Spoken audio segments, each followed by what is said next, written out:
Hi guys, your most welcome to your channel. This is Ashif Ali. बच्चों, weighted average profit method हो चुका है हमारा कंप्लीट। आज की वीडियो में हम देखेंगे, इस पूरे कॉन्सेप्ट को समझेंगे। इसका नाम है सुपर प्रॉफिट मेथड। इसमें है कुछ भी नहीं, लेकिन करने के लिए है बहुत कुछ। तो सीरीज बाय सीरीज हम देखते हैं इसके अंदर क्या क्या चीजें हमें माइंड के अंदर रखनी है और किस तरीके से हम अपने क्वेश्चन को इसके अंदर सॉल्व कर सकते हैं। तो सुपर प्रॉफिट मेथड, सबसे पहले मैं आपको इसका मतलब बता देता हूँ। सुपर प्रॉफिट मेथड का एक्चुअल में मतलब होता क्या है। देखो, ये एक ही इंडस्ट्री की कई अलग अलग कंपनियां हैं। मान लो एक ये है, एक कंपनी ये है, एक कंपनी ये है, एक कंपनी ये है और एक कंपनी ये है। और ये मैंने कंपनियों के लिख दिए यहाँ पर प्रॉफिट। तो इस कंपनी को पूरे साल में 10,000 का प्रॉफिट होता है, इस कंपनी को भी 10,000 का प्रॉफिट होता है, इसको भी और लास्ट इसको भी।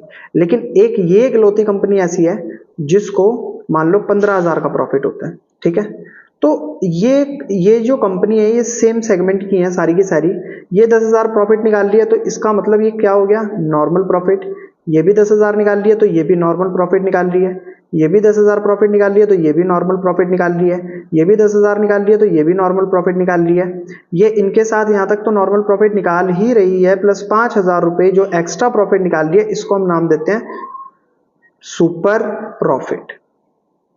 ठीक है बच्चों, समझ आया सुपर प्रॉफिट होता क्या है। ठीक है, अगर आपको ये कहानी समझ आ गई है तो जरा बात कर लेते हैं हम सुपर प्रॉफिट कैसे कैलकुलेट करेंगे। सबसे पहला स्टेप, इसके अंदर आपको टोटल 5 स्टेप ध्यान में रखने हैं। सबसे पहला स्टेप कहता है कैलकुलेट करो एवरेज कैपिटल एम्प्लॉयड। आपको ओपनिंग कैपिटल एम्प्लॉयड गिवन होगा, आपको क्लोजिंग कैपिटल एम्प्लॉयड गिवन होगा, दोनों को आपको ऐड करना है और कर देना है 2 से डिवाइड। तो ये आपका निकल कर आएगा कैलकुलेट मतलब एवरेज कैपिटल एम्प्लॉयड। अभी कैपिटल एम्प्लॉयड होता क्या है, जो भी कैपिटल हम कंपनी में लगाते हैं, हम अपनी फर्म के अंदर लगाते हैं, जो भी इन्वेस्ट करा जाता है उसे हम कैपिटल एम्प्लॉयड का नाम देते हैं। ठीक है, अब ये कैपिटल एम्प्लॉयड, अब देखो मैंने यहां पर बात करी थी कैपिटल एम्प्लॉयड ओपनिंग और क्लोजिंग की। इन केस अगर ये ओपनिंग और क्लोजिंग नहीं है, मान लो कैपिटल एम्प्लॉयड ही कैलकुलेट करना पड़ जाए, अगर ये गिवन है तो बढ़िया है, हम दोनों को ऐड करके 2 से डिवाइड कर देंगे। कैपिटल एम्प्लॉयड ही कैलकुलेट करना पड़ जाए किसी क्वेश्चन में नहीं हो, तो हमें क्या करना होगा, उस क्वेश्चन के अंदर जो भी कैपिटल आपको गिवन होंगी पार्टनर की वो, और जो भी पार्टनर्स ने रिजर्व बना रखे होंगे बैलेंस शीट में वो, उन दोनों को ऐड कर देना है। तो आपका कैपिटल एम्प्लॉयड कैलकुलेट होकर आ जाएगा। अगर बैलेंस शीट में additionally non trade investment given है तो आप उसमें से माइनस कर देना।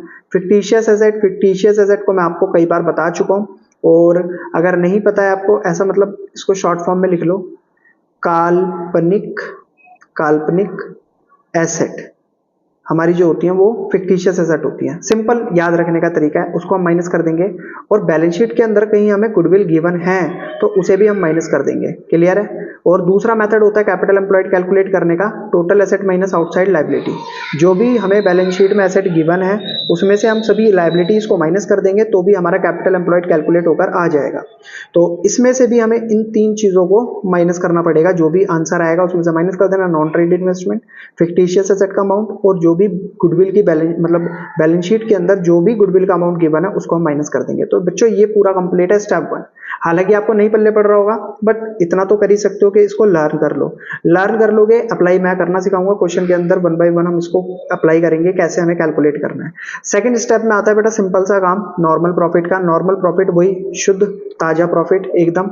उसके लिए हमें क्या करना होता है, जो भी हमारी एवरेज कैपिटल एम्प्लॉयड है, यानी कि ये उसे मल्टीप्लाई करना है। चाहे आप एवरेज कैपिटल एम्प्लॉयड रख लो या कैपिटल एम्प्लॉयड रख लो, multiply by normal rate of return. ये आपको हमेशा क्वेश्चन में मेंशन होगा, मतलब आपको उठाकर रखना है, मल्टीप्लाई करनी है।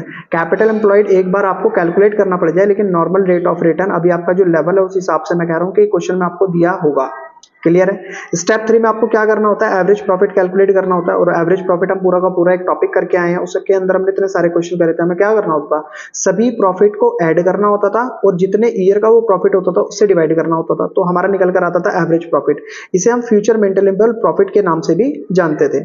फिर आता है बच्चों 4th स्टेप में सुपर प्रॉफिट कैलकुलेट करना कैसे है। आपको एवरेज प्रॉफिट में से नॉर्मल प्रॉफिट, यानी कि स्टेप 3 में से स्टेप 2 को माइनस कर देना है। जो भी आपने एवरेज प्रॉफिट निकाला है उसमें से माइनस कर देना नॉर्मल प्रॉफिट को।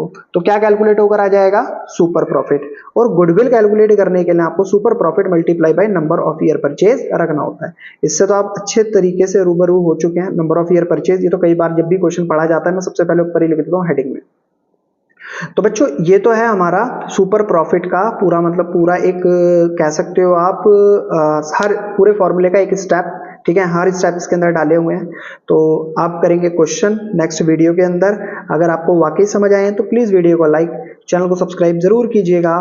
फिर मिलेंगे आपसे अगली वीडियो में अगले सुपर प्रॉफिट के क्वेश्चन के साथ। तब तक के लिए धन्यवाद।